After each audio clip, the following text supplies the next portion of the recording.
All right, this is Islamic art part two.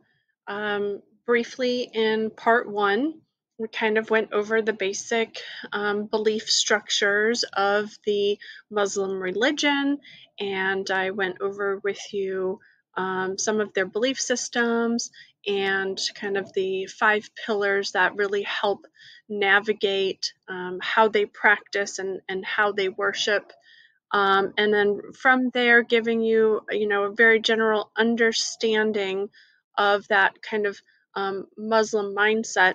We began to look at how art reflects that culture, and we were able to get through 2 categories so far. We reviewed patterns, the importance of patterns in Islamic art, and divided those into 3 different categories. We learned about the arabesque patterns, we learned about the importance of calligraphy in their pattern, and we learned about their tessellations. Talked about the importance of geometry, that their patterns also really kind of show no start and no end, and that is symbolic of how they view the universe. And then we went deeply into calligraphy and how calligraphy kind of also has 2 sides to it. We have the calligraphy that is used to literally write text in the general Arabic alphabet. But then we also learned about the Kufic calligraphy that is used artistically and primarily used just for kind of secular types of representations. Within these 2 categories of art, we were able to learn about how you do not have figurative representation at all of any of the religious beings. So the concept of God itself, God does not take on any sort of human form or human characteristic. Therefore, applying any sort of figure to this concept of God is really just not even an option in their belief system. But also the same with like their angels and their prophets and their messengers that we talked about.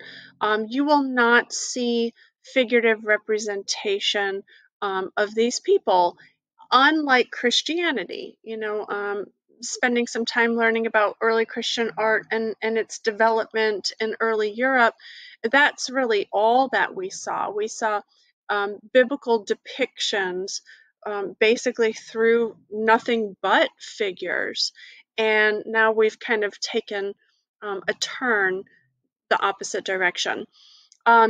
To be clear and to make some clarifications, Islamic art will indeed use figures when it's about a historical representation. So anything talking about kind of recording of history, or anything that has to do with kind of the Muslim court and kings and kind of the rulings of the empires. I mean, you will see figures in that sense because they are all human. There's no divinity really represented there. So I just wanted to make that clarification.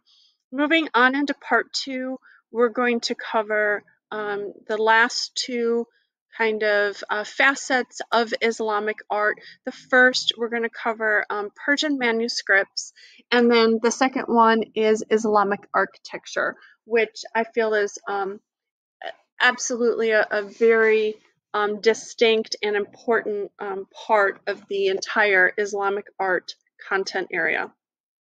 So for the Persian manuscripts, I just kind of want to give you some background information on them, and this is going to be an area where you really are going to see that kind of cross-cultural influence. Now, we had talked about that in part 1. I showed you kind of a geographical map regarding the spread of Islam and how quickly and vast it's spread, that it is one of the most practiced religions even in contemporary times, and what a large area that it spans from west to east. We also talked historically about the division of Islam between west and east, and how that happened when the Mongols had conquered Baghdad. And this, when we talk about Persian manuscripts, we're going to be looking at that particular influence, that Mongol influence, and all of that kind of Eastern cultural art is really going to start to influence some of the Islamic art that's happening in the Near East. So hopefully you're able to pick up some of those cultural influences, but it will become even more apparent when we do get into the content area of Asian art, particularly Chinese art. Again, you'll be able to make connections between Islamic art and other cultures as we continue to progress through other content areas. So starting with the Persian manuscripts, really, again, we're looking at manuscripts just like we did in Christian art, but we can also, this is definitely also like a style of painting. It comes from the Persian manuscripts come from a really diverse heritage. It includes, the illustrated manuscripts that we saw in, early Christian art from, the Western Islamic world. It also contains, the pre-Mongolian Iran, which we're going to be looking at here in this area. The Mongolian rulers, they conquered Iran, Baghdad in 1258, and they were the ones that kind of introduced some of these exotic Chinese painting styles to the Iranian court. And it really took on with their elite and with their royalty, and became a very kind of rich adaptation to that kind of court art. Sometimes Persian manuscripts are called miniatures, and they really were an illustration. They did what a lot of manuscripts that we looked at, in the past done, is that it gave you a visual story to a literary plot. It was about, more learning the stories and the fables and the recordings of history through imagery instead of just through text. Just like Christian manuscripts, you will see both. Text was definitely incorporated into the manuscripts, but really the pages were mostly, paintings in and among themselves, and were there to kind of depict the bulk of the story. There's a lot of different kind of diverse schools of manuscript painting that were kind of cultivated throughout Persia. But really, you're going to see mostly, heavy influence from Chinese painting and definite Asiatic appearance of figures. And, oftentimes when you don't have this categorizing of art, if you were to look at these Persian manuscripts, not knowing anything historical about them, you would definitely swear that they were Chinese, because even the figures themselves took on more of a Chinese physical look, more so than Middle Eastern or within that Iranian region. But nonetheless, it was really just a style that was kind of adapted and not necessarily created for realism. The characteristics of many Persian manuscripts, include some perspective. So you're going to see, coming back to perspective a little bit, we talked in part one how perspective is not part of Islamic art, and that is true because we're dealing more, a lot more with design and patterns and shapes. But within these paintings, that Chinese influence brings perspective back a little bit, not to be confused with what the Romans were trying to do with perspective, 1 point perspective. We're not going to see any sort of mathematical perspective at all. What we will see is maybe some slight atmospheric perspective. You may see evidence of backgrounds, foregrounds, and middle grounds, but they're still going to be very, very shallow. You're not going to see a ton of depth. You're going to be able to recognize that there is depth there, but it's not going to be exaggerated, at all. But also, perspective itself is just kind of off, kind of skewed. A lot of these Persian paintings, Mongolian miniatures, Persian manuscripts, they kind of dealt with perspective as sometimes the ability to view it from multiple angles. So you definitely did not have that, mathematical and scientific approach to it at all. Sometimes, if you were focusing on the trees that were painted in the manuscript, then you would kind of see the painting from one perspective. But then if you shifted your focus and you were focusing on the figure within the manuscript, then the overall perspective would shift a little bit even more. So it was kind of like an all-encompassing perspective, and again, just not mathematical, not scientific, not about creating realism at all. The way that they worked with it is they really wanted the viewer's point of view to be able to shift within a single painting. There's going to be a really beautiful marriage of, imagery and calligraphy. You're going to see a lot of the pages.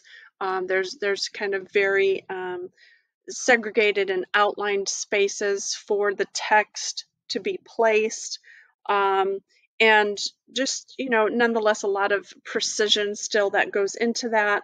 But you're going to see some of that soft painterly style used with inks and watercolors that Asian art, specifically Chinese, is so known for. And like I said, when we visit our content area of Chinese art, it's really going to hit you, and it's going to help make this click even more for you of how that Chinese cultural influence really was a part of this Islamic world because of the Mongols.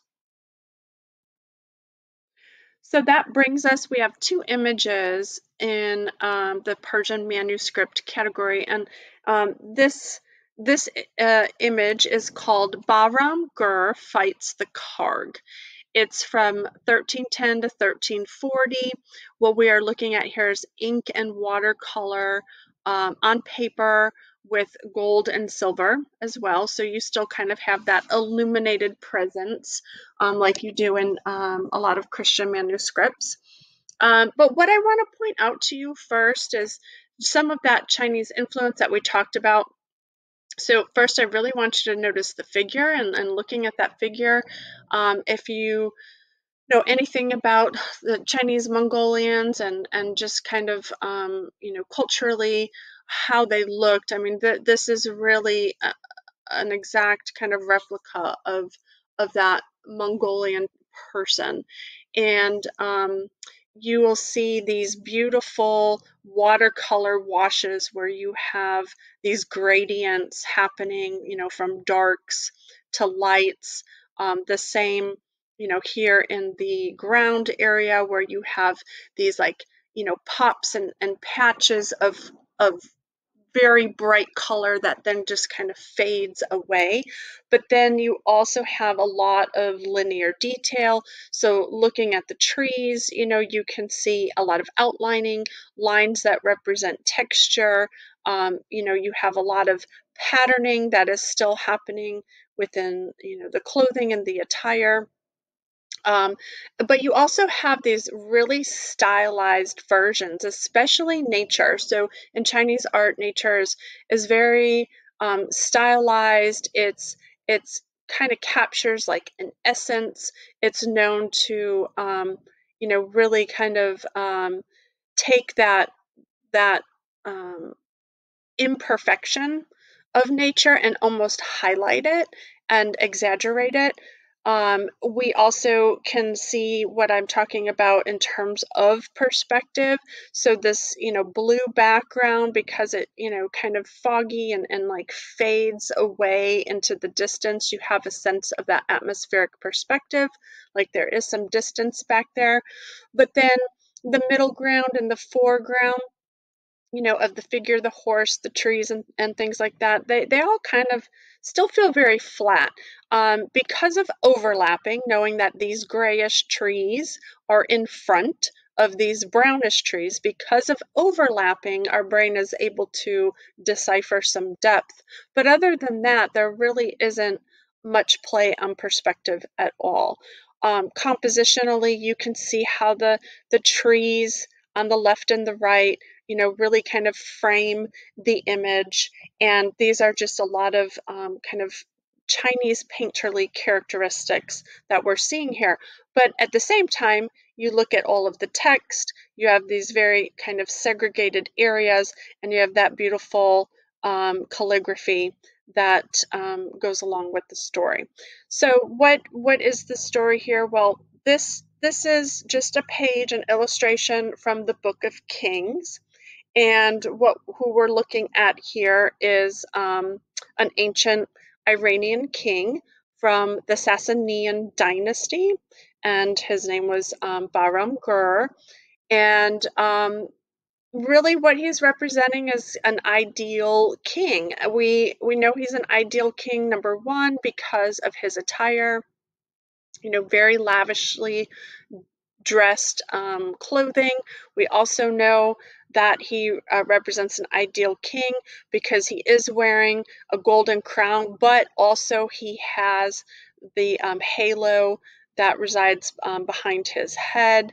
We also, have this representation of the ideal king because he is also a victor.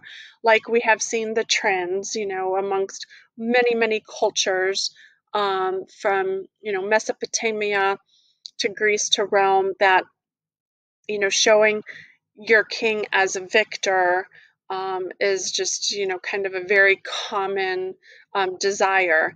And what we have here is below the king's horse, we have evidence of him defeating the Karg, fighting the Karg, and of course being victorious and defeating the Karg. The Karg is like a mystical beast that is kind of like this unicorn mystical beast, but nonetheless, good versus evil, and that the king shall be victorious. And looking at his pose and the weapon behind his back, and the enemy is, absolutely dead on the ground.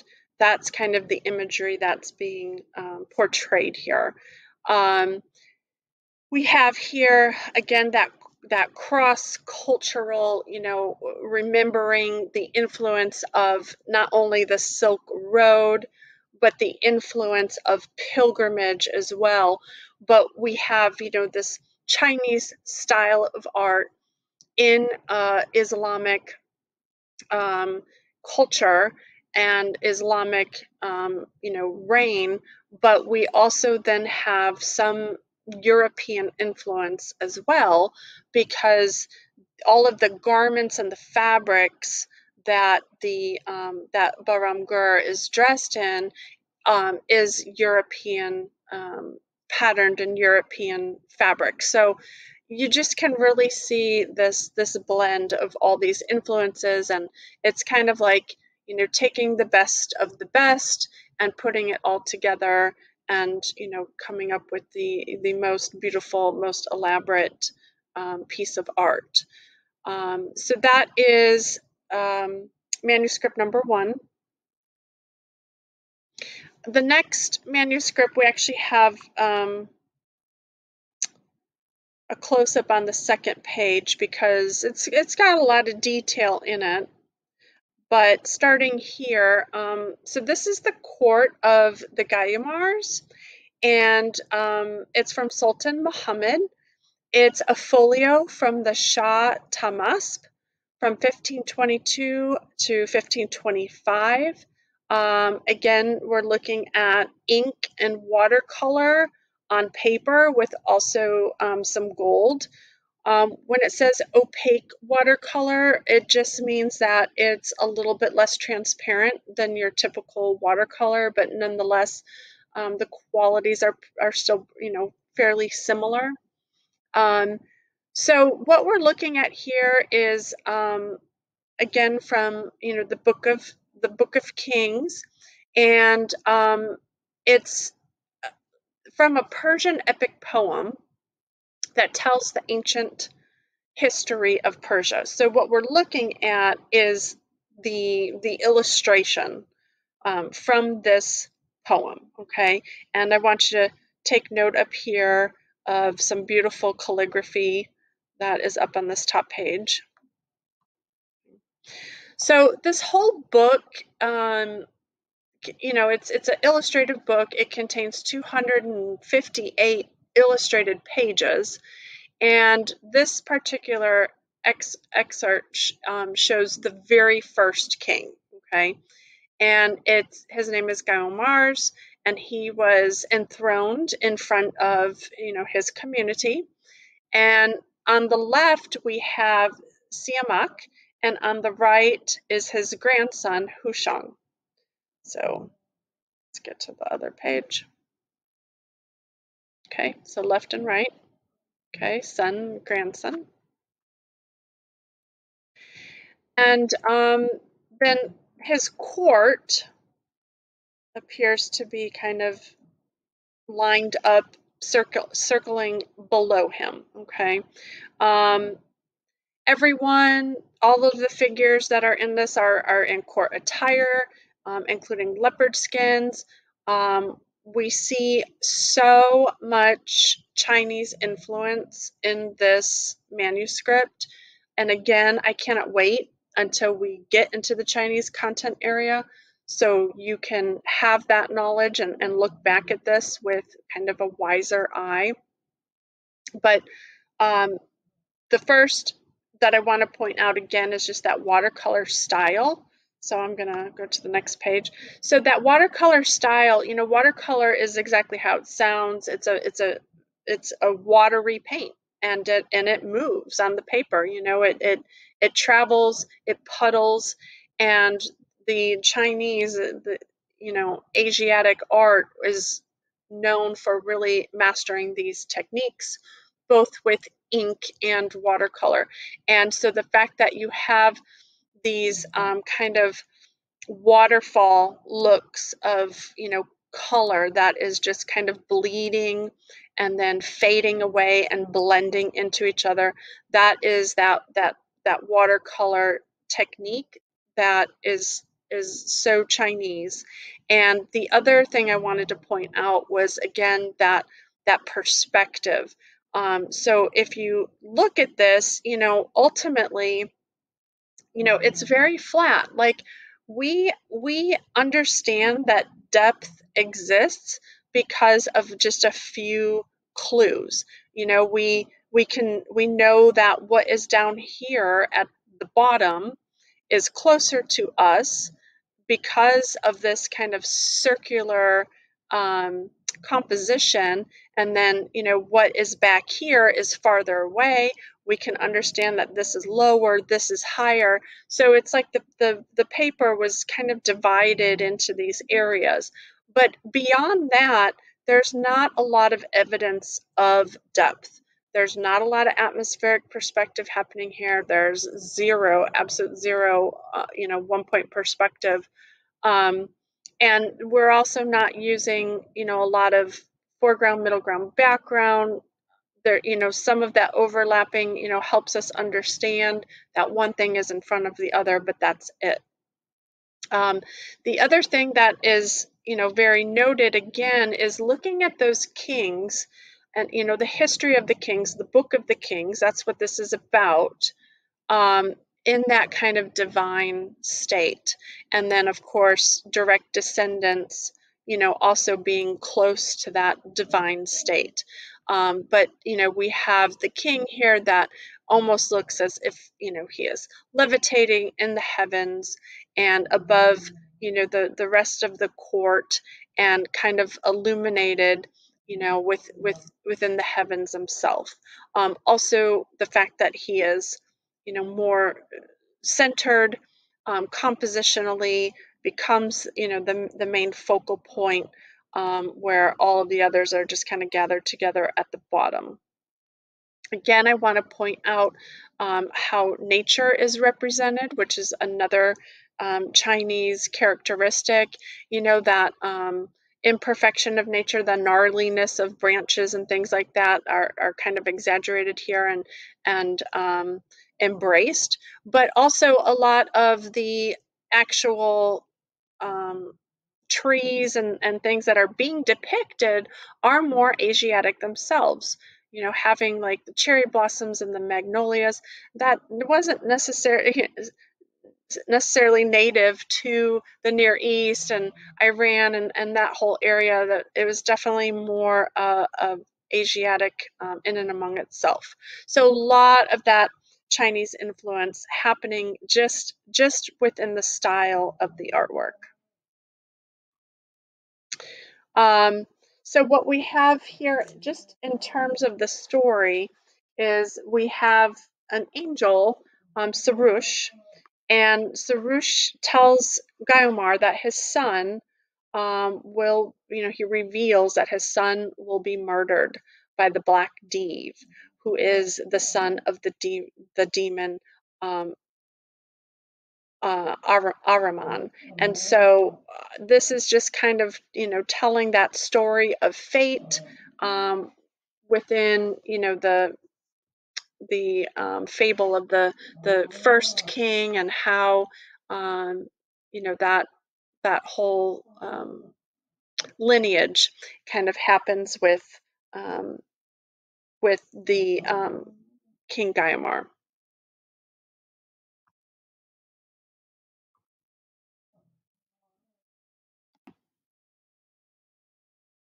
Okay, moving on to Islamic architecture. We're really going to be focusing on the mosque, but also we will see some other structures that are also tombs and the Kaaba itself. But just some basic information.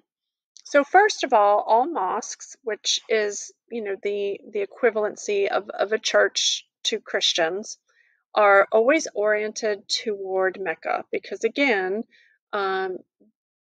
Muslims pray, typically 5 times a day, but they must face Mecca when they pray, Mecca being their holy city. Okay.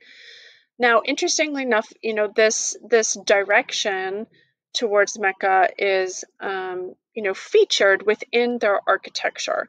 So the actual facing of Mecca is called the Qibla. So the Qibla inside of a mosque is marked by what's called the Mirab. And the Mirab is just, it's a niche that's empty. It doesn't hold any statuaries or, paintings or anything like that. It's an empty niche. And that is what, is kind of the symbol that directs the worshiper's attention and basically shows you, where to face when praying, so you can be sure that you'll be praying toward Mecca. And this top image is an example of a Mirab. and you can see it's just, you know, this alcove, this niche, and it doesn't house anything in particular.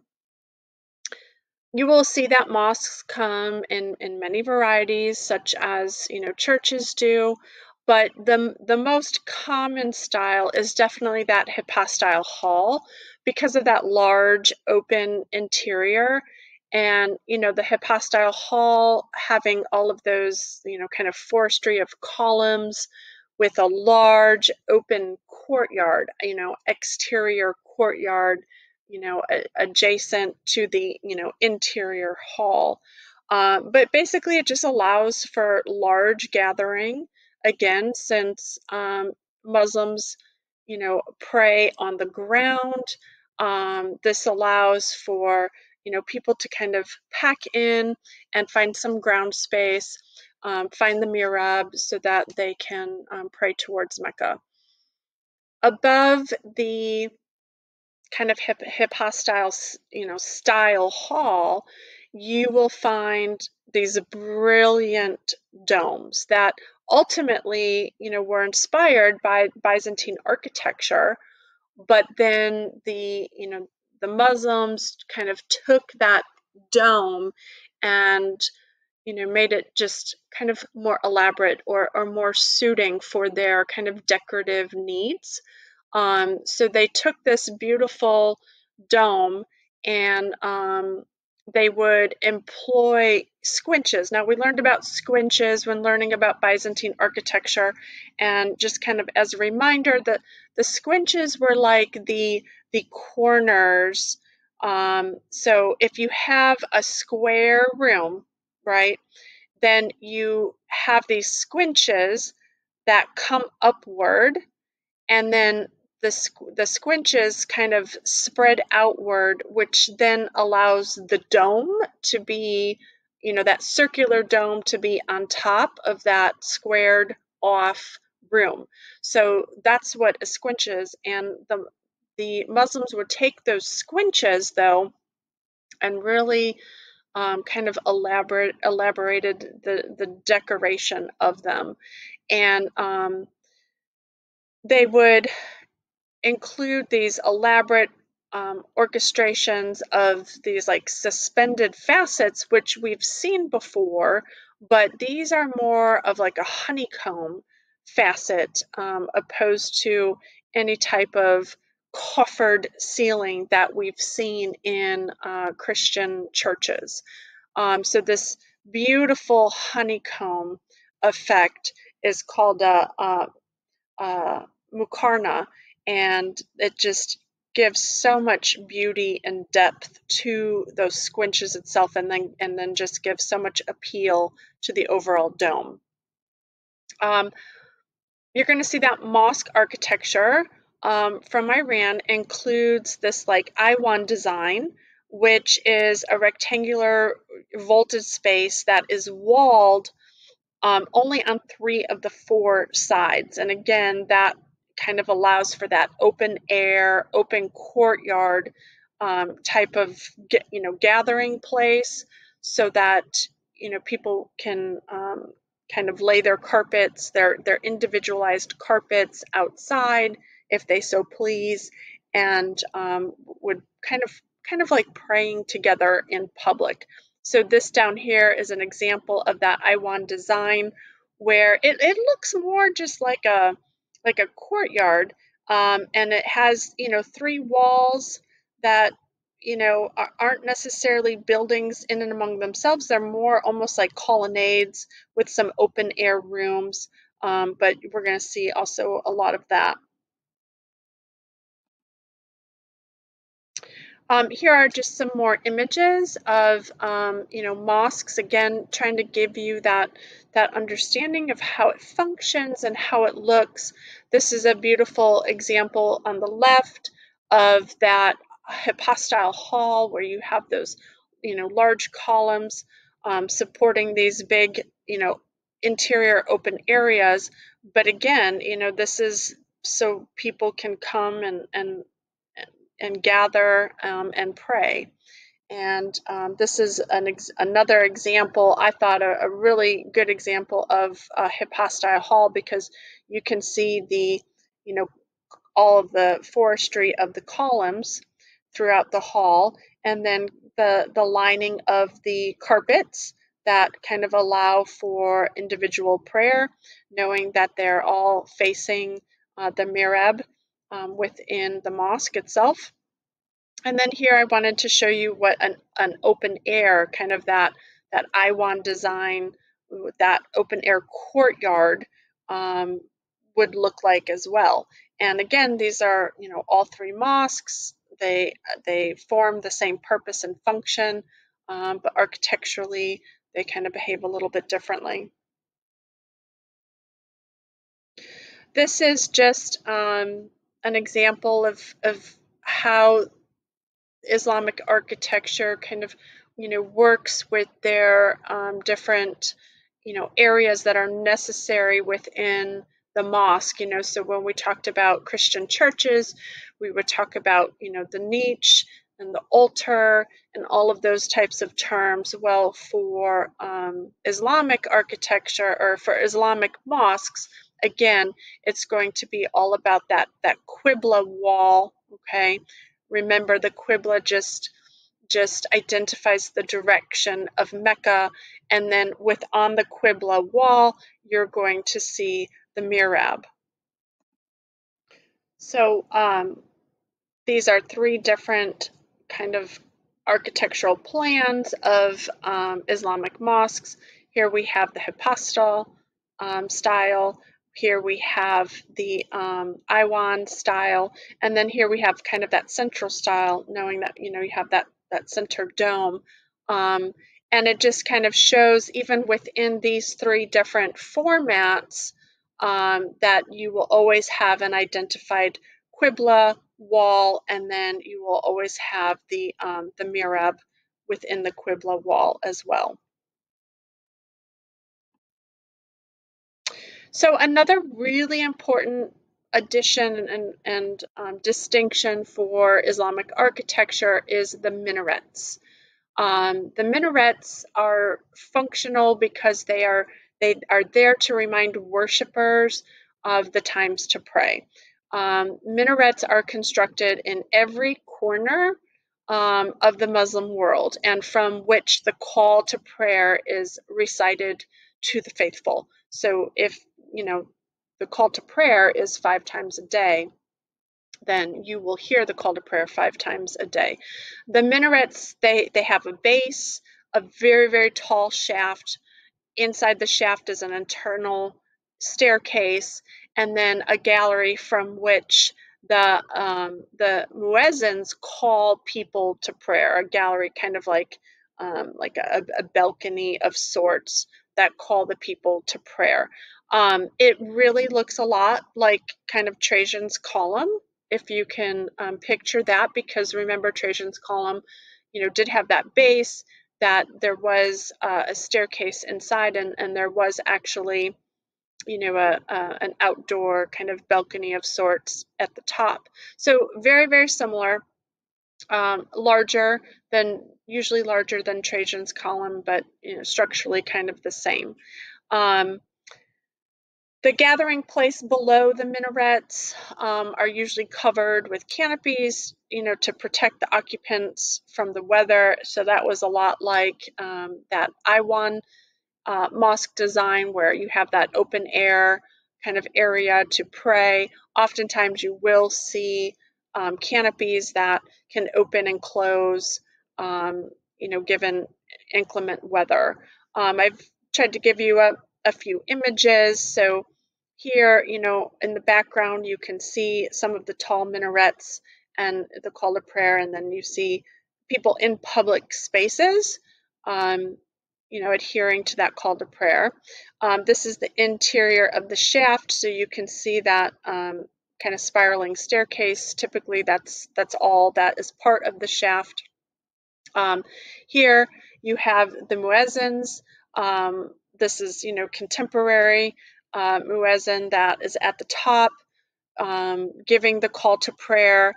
So it's amplified, and so it really resonates around kind of a vast area. And then this is a photograph down here of what the minarets look like in terms of a mosque. So a mosque definitely on the four corners will have kind of flanking minarets. Minarets come in different styles, different architectural styles. They all function the same way, but they will slightly differ from one another.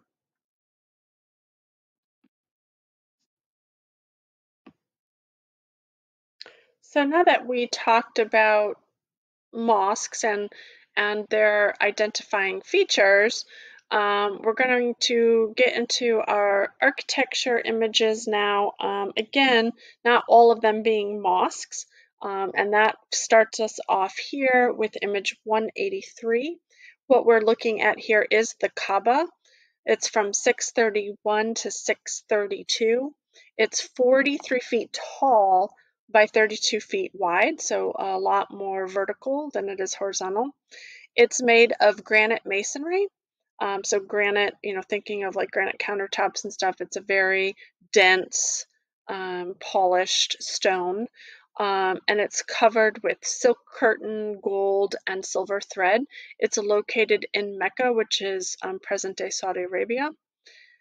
So what we're looking at here is such an interesting structure, and I think that when people hear about the Kaaba or pilgrimage to Mecca, and knowing very little about it, I really think that they are quite surprised what this structure is that all this pilgrimage, uh,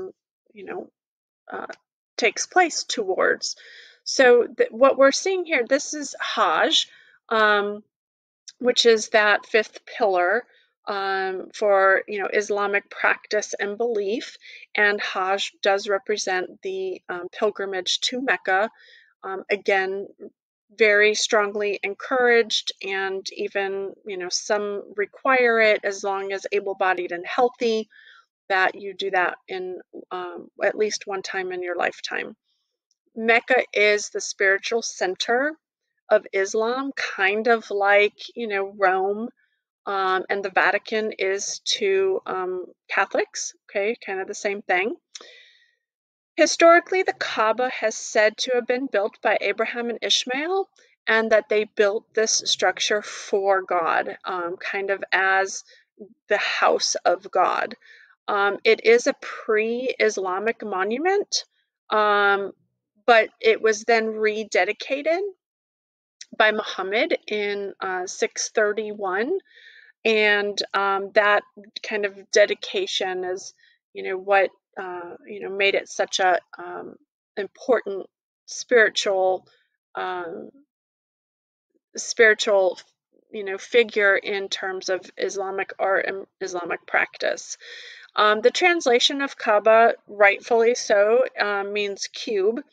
And really what we're looking at here is a structure that, is very much a relic and a ruin, but has been kind of rebuilt over and over again. And there's only one corner, the eastern corner of the Kaaba, that has survived all of this time and is actually part of the original structure, and everything kind of around that eastern corner has been built up around it and kind of encases it. Like I said, it's been repaired and reconstructed many times since Muhammad's time.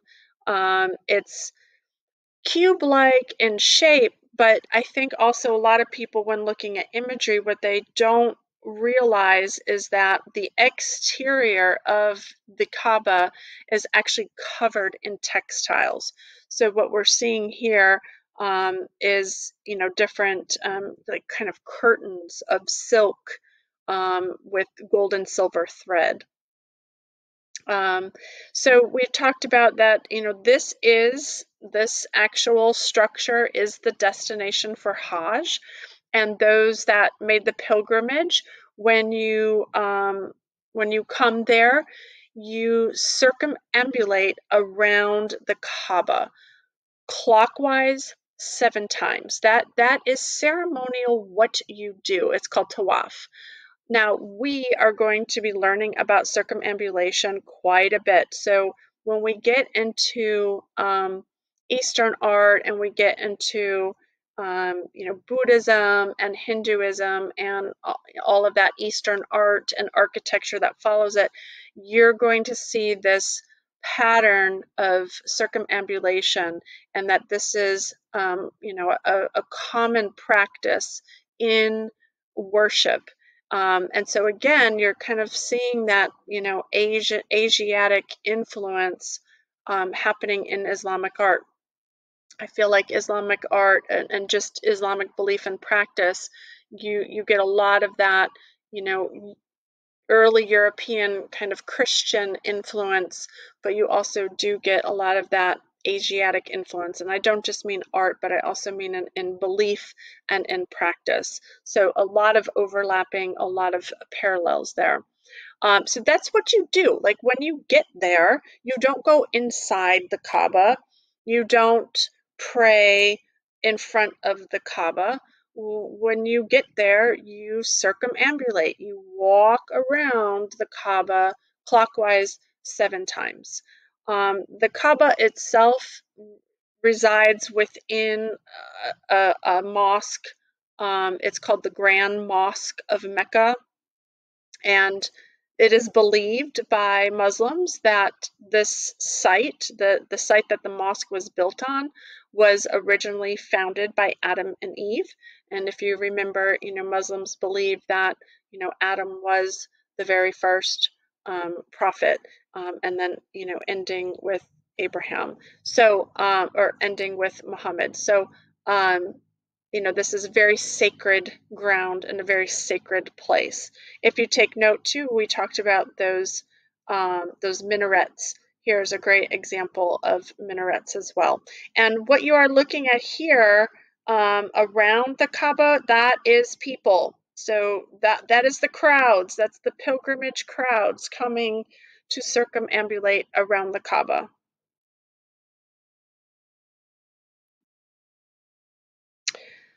This is a close-up just so you can see kind of how large it is and all the decoration that goes around the Kaaba itself.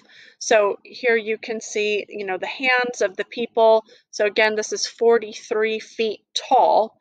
And then this is the beautiful curtains that encase the entire Kaaba. You can see how intricately stitched it is, even though it's black on black, solid black. It has intricate patterns and stitching, and then you have some areas that have been stitched with literally gold and silver thread, on a black cloth. And again, you can see that wonderful calligraphy, that Kufic calligraphy. Again, that is very artistic. It's really not about being, super legible. I mean, it is legible. It does have translation. It does have meaning, but it's more about being artistic and being the kind of the sacred writing. Also around these circles, this is also calligraphy. So it's just, placed in a circular format. So everything you're seeing here, except for this border, okay, this border, because it has vines and flower shapes. Remember, that is arabesque patterning. This is kind of the structure of the Kaaba, and we have it's just very thick walls inside. It is nothing but kind of like a one room altar, like worship area, and only few are allowed in it who really are there to kind of like care for it, and take care of some like ceremonial types of traditions.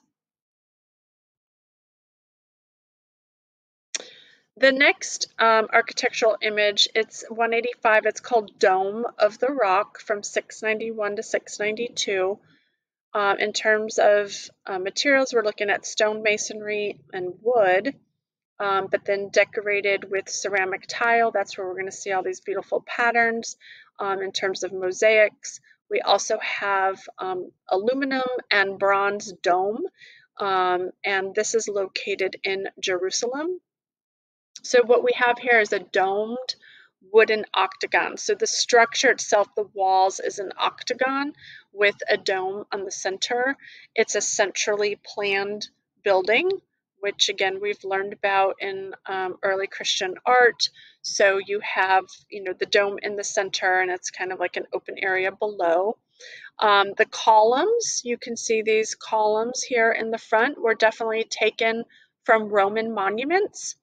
And the function of this is it's a monument, okay? So we're not looking at a mosque, not a place of worship. It is a monument to visit, pay homage, but it's not a place of practicing worship. But what it is it houses inside here, and we do have some interior photos, it houses the sacred rock where Adam was buried. And Abraham nearly sacrificed Isaac. Muhammad ascended to heaven, and the Temple of Jerusalem is located. So this is about a sacred place where all of these things historically happened. And so it's a very, kind of holy land type of location. It was meant to rival the Christian church of the Holy Sepulchre in Jerusalem, although it was inspired by its domed rotunda. So it was inspired by a Christian church in Jerusalem, but really it was that domed rotunda that they kind of borrowed in order for this monument. The Mosaic Arabic calligraphy urges Muslims to embrace Allah. So when we look at a close-up, you're going to see calligraphy pattern within the ceramic mosaics, and the translation of the calligraphy is encouraging Muslims to embrace Allah as one God, and indicates that the Christian notion of the Trinity is an aspect of polytheism. So it's basically kind of like an anti-Christian monument, really just denouncing the Trinity. And that's that's the biggest difference between Christianity and Islam, is that in Islam there is one God, only one God, and again that's the foundation of it. That has to be your core belief. Where with Christianity, you do worship a Trinity.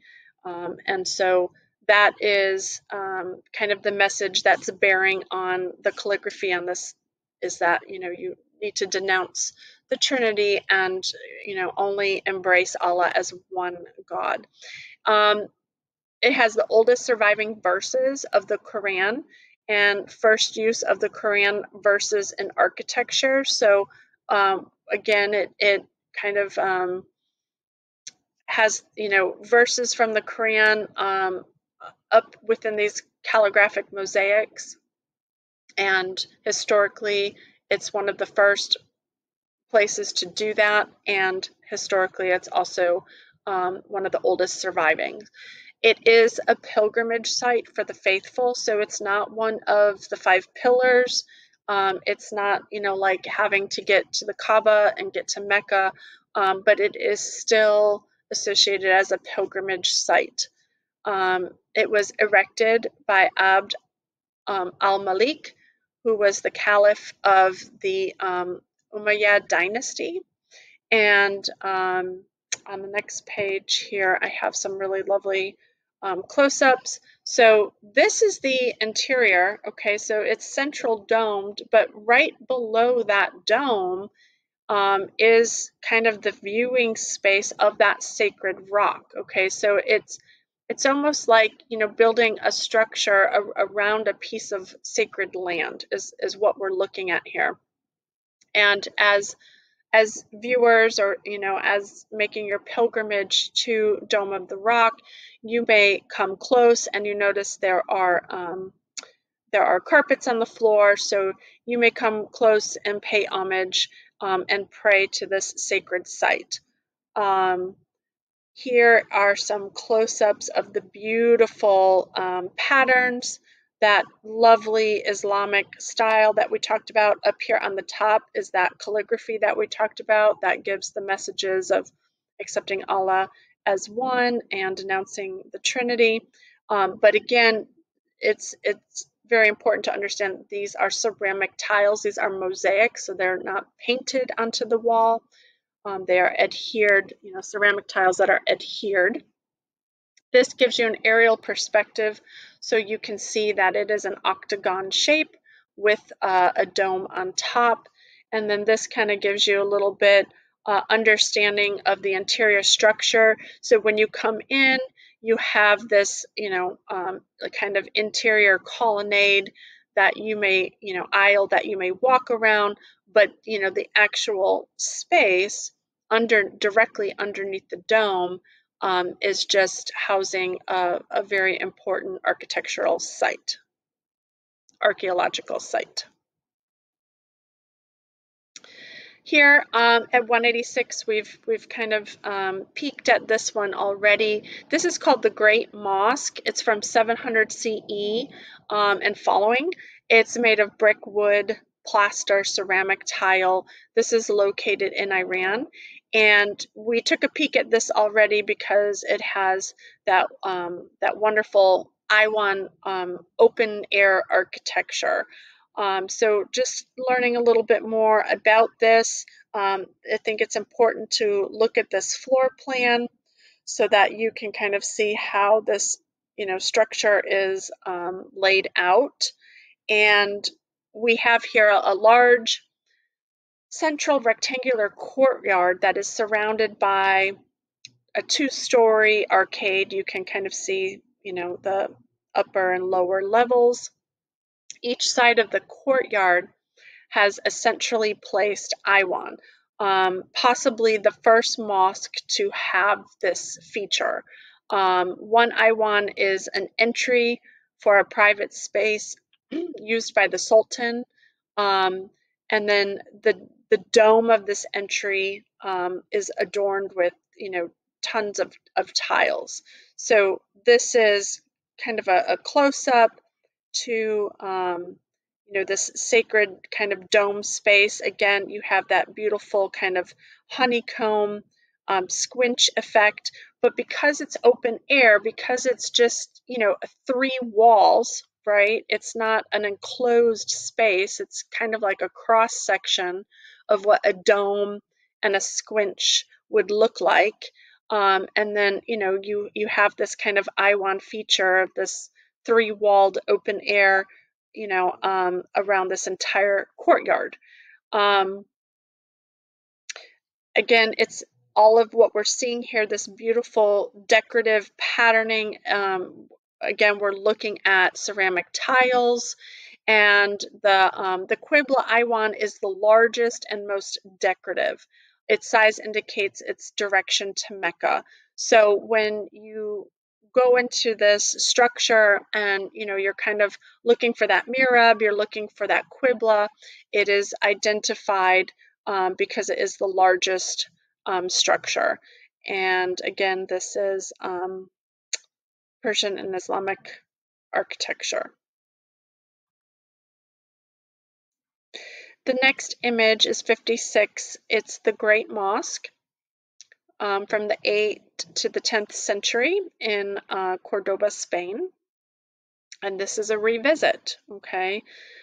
This is a revisit because it has, kind of taken on, new life. So it's a revisit, not necessarily because we've already dealt with this image, but it has just a very kind of a rich history of reuse. So the building on this site, it's very complex. First, it was a Roman temple, and it was dedicated to the god Janus.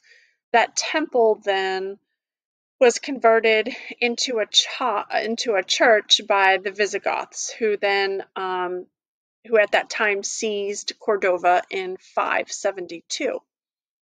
Next, the church then was converted into a mosque and then ultimately completely rebuilt by the descendants of the exiled Umayyads, which was the first Islamic dynasty that settled in Spain. So it's had a lot of kind of uses and functions, and it has turned it into a quite a complex structure. But things that you need to know about this structure for Islamic art, and again, I want you to be very careful because this is called the Great Mosque. But if you recognize that the slide before is also the Great Mosque. So similar names called by the same thing, but just know that this is usually referenced as the Great Mosque of Cordoba. So just be aware of that difference.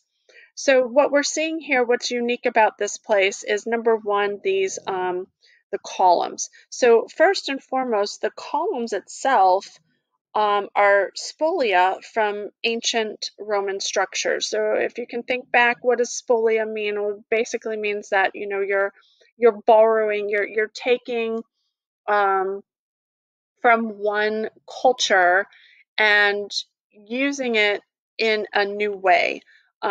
So it these Roman columns were taken from that Roman temple, but then now changed to meet the needs of Islamic practice. And the other distinction is, of course, what is happening above those columns. So you have these double arched columns that are brilliantly articulated with these alternating high contrast bands of color, this kind of orange, red, orange, and cream.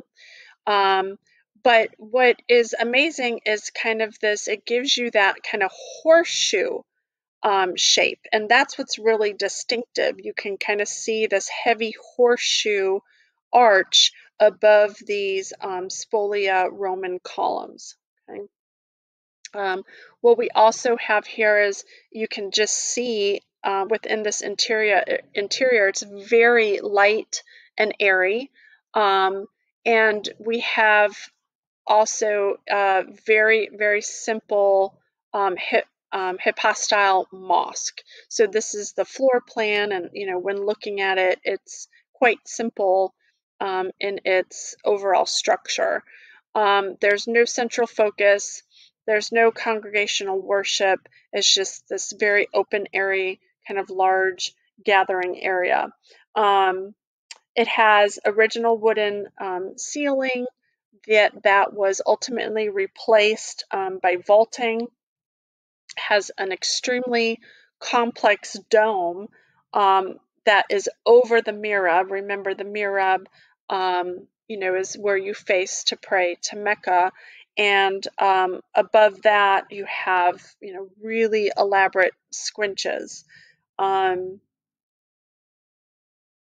The columns of the spolia columns, were relatively short. If you're just kind of picturing, that the ceiling would be at the top of those columns. And so that's how they kind of, when they rebuilt it, they used that column, but then, added to it, which, more than doubled the size of the interior space, but that's also kind of what gave it its kind of horseshoe effect. This is the Mirab that I was talking about that has the very elaborate dome directly over it with, really lovely squinches here, which are these kind of corner pieces. Beautiful detailing around the Mirab as well. You have this lovely Kufic calligraphy again on the walls, used as like, bands and kind of framework.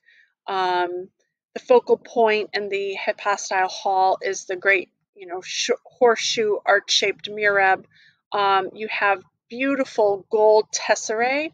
Gold tesserae are small pieces of glass with gold backing. So if you think of clear glass, and on one side of the glass you would kind of paint it gold, that would be the tesserae, and then it creates this beautiful.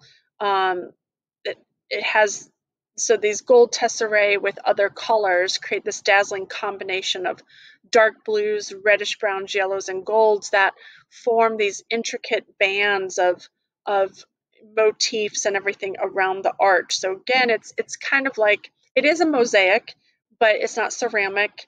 It's, taking glass and then, painting color behind the glass. That's what tesserae are. From this great mosque, the horseshoe arch kind of spread. It became popular.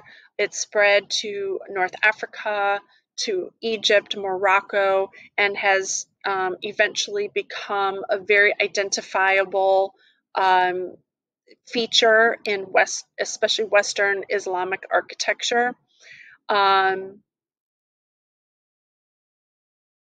What we are also looking at here, because there's so much of that cross-cultural going on, especially with this great mosque, knowing that it was one place of worship to another. So above the Mirab is this dome built of these crisscrossing ribs that create pointed arches that are lavishly decorated with gold mosaic. So any of this goldish tone that you're looking at is, a gold mosaic in this radial pattern. And it definitely kind of emulates that Gothic rib vaulting, remembering that this, it's kind of borrowed from the Visigothic, Spanish influence, and you can still see a lot of remnants of that. You don't have that kind of honeycomb squinch that we were talking about is really popular in Islamic art. You still have evidence of that Gothic kind of rib vaulting.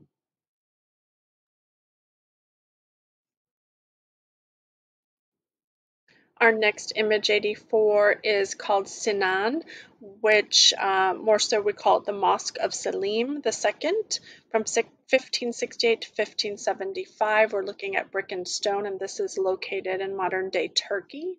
So we're looking at some more kind of Eastern Islamic art. When I think of a mosque, I think that this is a really beautiful and prevalent example of an Islamic mosque. What we're looking at here, I think the first thing that is so noticeable is the tall, thin, absolutely soaring minarets on the 4 points of the mosque itself. Extremely tall and just kind of, shooting up towards the heavens. The interior is absolutely breathtaking. Not only the amount of windows that allows for the interior to just be so well lit, but it's also the placement of the windows, the sizing of the windows that allow it to be brilliantly lit. And so this photo here, I'm showing you this lovely halo of light that is, capturing the kind of reflection of the windows that come from the dome up top, and the way that the windows play with light and how they cascade into the interior is just absolutely breathtaking.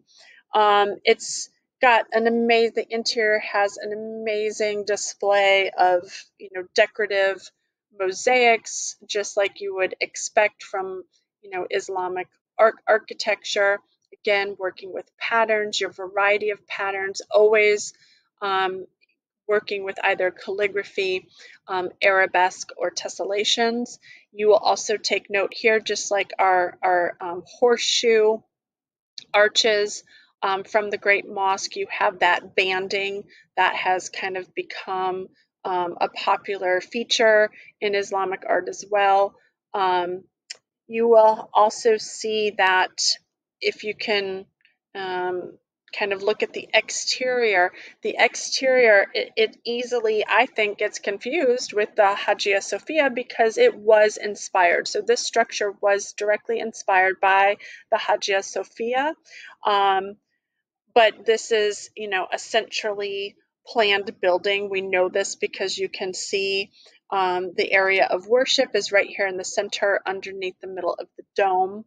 The interior is kind of, like an octagonal again. You have 8 pillars, so looking at these pillars, resting on square sets of walls. So, at each corner, you have a flat wall and then you have the pillar. Um, but structurally, the reason why this big open dome is able to kind of exist is because at those 8 intersections, or those 8 joints where you have these pillars, then you also have some smaller domes that jet out and help provide some structural support around the big centrally planned dome. Um, this is a mosque that is part of a complex, and the complex includes other structures such as a hospital, a school, a library. So it's kind of a public service type of area for Islamic worshippers. So it's called Sinan because Sinan was chief court architect for Suleiman the Magnificent in 1520 to 1566. So he was the person that kind of designed and created this Mosque of Salim. And like I said, he was kind of architect to the king. It has these huge, like I said, these huge piers that support the center dome, looking like columns, but really, if you look, they're more kind of extending arches and kind of partial domes. This is what is allowing the support for the central dome, and you can also kind of see it on the exterior. Every corner of the octagon has these smaller domes that kind of go around it, and it's decorative, it's beautiful, allows for more light, but it is also of structural use.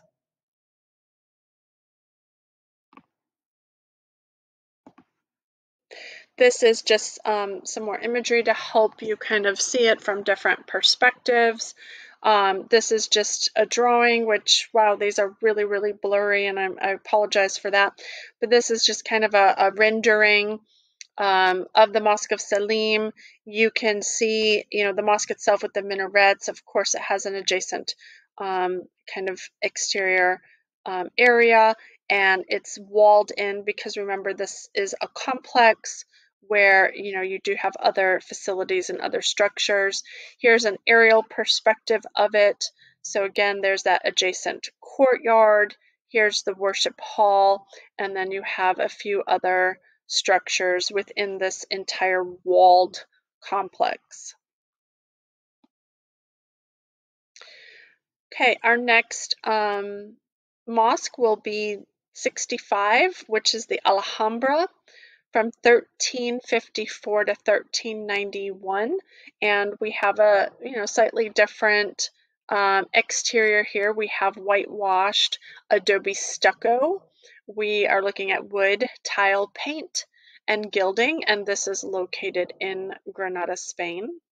So what we're looking at here is more in terms of its function of a palace, and it was palace of the Nazareth Sultans of southern Spain. It definitely looks that way. I mean, if you peered at that, you would definitely get that feeling of palace with kind of fortress and these kind of large protective walls. It's built on a hill overlooking the city of Granada, which again, that most palaces were built up high, so you could kind of look out, and it really helped you kind of defend yourselves from your enemies. So inside of this complex, this is a huge complex. You have palaces, you have gardens, water ponds, fountains, courtyards. It has small, low, bubbling fountains in each room. And if we think back to, kind of Pompeii and the whole, concept of having the small pools inside the rooms, not only was it useful for the use of water, but it was also kind of like their air conditioning system within their terrace. It would help keep the air really cool in the summertime. So it wasn't just a feature of beauty, but it was a feature of function as well. And within this complex, there's two other images that go with the Alhambra. You're going to have here the Court of the Lions, and then on the next page, the Hall of the Sisters. So for this image, we have three different pictures. So the Court of the Lions, this picture represents the Court of the Lions. And what you need to be aware of here is we're looking at an area, within the Alhambra Palace where you have these very thin columns that support, very heavy roofs. And the feeling of just kind of weightlessness that it gives, and just that it's very kind of light and airy because of that. At the same time, though, it's not shy of any sort of intricate patterns with sculpted ceilings and walls. This is the courtyard with a central fountain, and it is at the base of the fountain. It's supported by protective lions. You have animal imagery, which again, depending upon your region of practicing Islam, animal imagery was permitted within these secular monuments here within Spain. Parts of the walls are chiseled through to create vibrant light patterns within, kind of. So what you're looking at up here at the top, that's part of the wall that has been carved through. So you can imagine kind of the display of light that it allows to come in and kind of dapple on the interior. So that's the Court of the Lions. And then the next page is the beautiful Hall of the Sisters, again located in the Alhambra Palace. And the Hall of the Sisters is just this beautifully whitewashed, just so intricately decorated with those lovely Islamic styles and architectural patterns. So what we have here at this dome is 16 windows at the top of the hall, and the light from those windows dissolves into this honeycomb of, it almost looks like you're in a cave, and that these dangle from the ceiling right here. That these are like kind of stalactites that dangle from the ceiling like you would see in a cave, and then the light just hits it just right, so they just look lit up, like they sparkle. It's absolutely amazing. We have an abstract pattern, abstraction of form, so a lot of kind of geometry and tessellations happening here. We talked about that beautiful Islamic like honeycomb effect, within the quinches. And what we have here in the Hall of Sisters is you have 5,000 makaranas, which is the honeycomb effect, that are there to specifically refract the light, and they're carved into that stucco in the ceiling. Stucco being that white, beautiful kind of white walled, that again, this is all kind of carved into. And you have this highly sophisticated, refined interior space. In terms of function, it, they're unsure of what its function was, and that it probably served multiple functions over the years, but they think that it was definitely used as a music room for certain receptions. I mean, it was definitely a very kind of special occasion room, and definitely used for entertaining. So again, these pictures don't really give it much justice, but this would be the Hall of the Sisters. Here is kind of aerial view of plans just to show you the basic format of where things are at the Alhambra. But again, you really just kind of need to know about the entire Alhambra in general, and then the Hall of the Sisters right here is adjacent to the Court of the Lions. So, you know, here's the Court of the Lions, here's the fountain with the lions below the fountain, and then adjacent to that court is your Hall of the Sisters. But just kind of looking around to see how this palace was set up is quite interesting. So the Taj Mahal is very interesting piece. It's architectural piece that is kind of a you know, a common structure that people have at least heard of and maybe have seen an image of, but maybe don't know very much about. So it's image 209. It's from 1632 to 1648. We're looking at stone marble, precious and semi-precious stones. It is located in Agra, India, and the translation of the Taj Mahal is the Crown Palace. It's named for Mumtaz Mahal, who was the deceased wife of Shah Jahan. She died while giving birth to her 14th child, and this was built in her honor to literally serve as her tomb. Her tomb was centrally placed under the center dome. Shah Jahan was buried next to her after his death, and he was placed asymmetrically next to her. So really, I think that's a big reason why the Taj Mahal is so famous, because it is kind of, it's an architectural symbol of a love story, of a dedication of a husband and wife, and kind of their, you know, eternal life together. The structure also, I think, kind of reflects symbolically the story behind it. It's a perfect symmetry and harmony of design, like perfect mirror image symmetry. So the left side of the structure exactly mirrors and replicates the right side of the structure. You have that beautiful typical Islamic feature of, you know, one large arch flanked by two smaller arches. So here you have this large central arch, and then you have smaller arches next to it. You have your minarets, which are not acting minarets, because remember, this intention is not a mosque, but it was influenced by you know, Islamic architecture. But you have these lovely minarets, and then you have a square plan with, you know, kind of just like the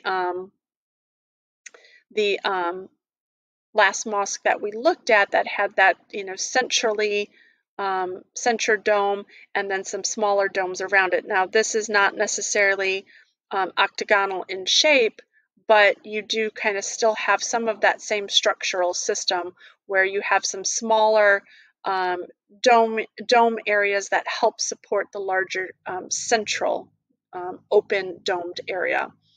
That beautiful kind of onion-shaped dome that, you know, rises gracefully from the square facade. Again, we talked about the kiosks that you know, are located around the dome, that kind of lessen the severity of the weight. The inlays on the facade are absolutely amazing, and again, just kind of like the Kaaba, a lot of people, because it is monochromatic, may not realize how much detail is on the exterior of the Taj Mahal, but it's just intricately and elaborately decorated. The minarets act more as just like a way of kind of framing the structure that just, keeps your view directed and centered. Um,